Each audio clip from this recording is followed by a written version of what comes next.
I think the differences are just the fine-tuning and the mechanical things, the little things that we focus on in college, base running, throwing, arm angles, just the little nuances of the whole, of different parts of the game that maybe aren't seen as much in travel ball, but are focused on at the college level.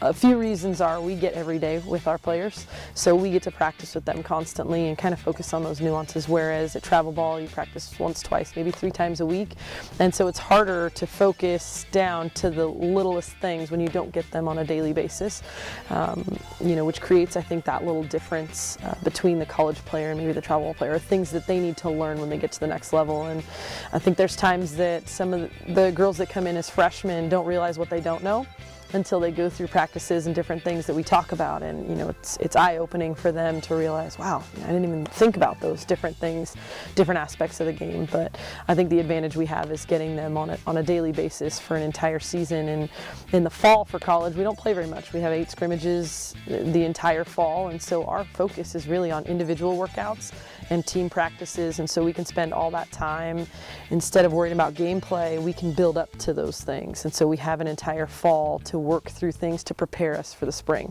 And the other thing we have at the college level is we do have individual workout time.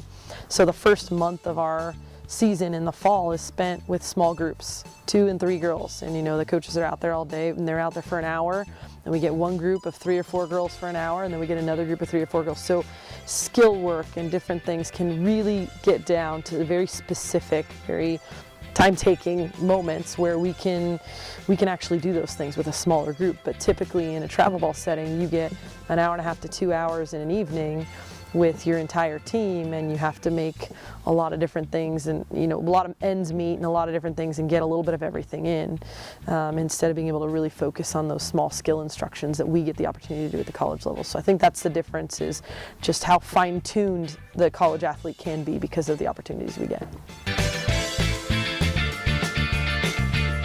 I think if you poll most college coaches, the one thing that we see lacking is base running abilities.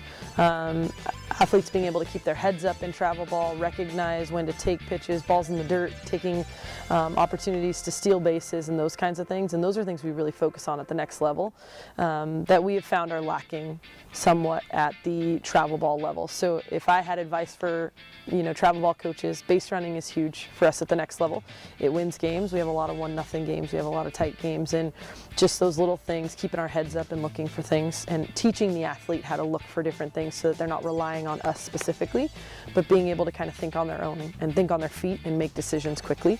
The other thing is throwing.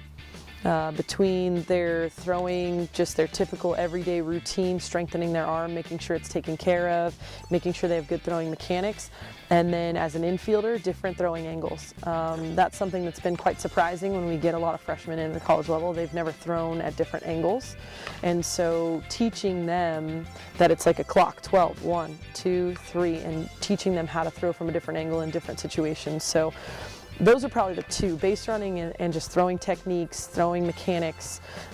That helps them last and makes them better for the next level.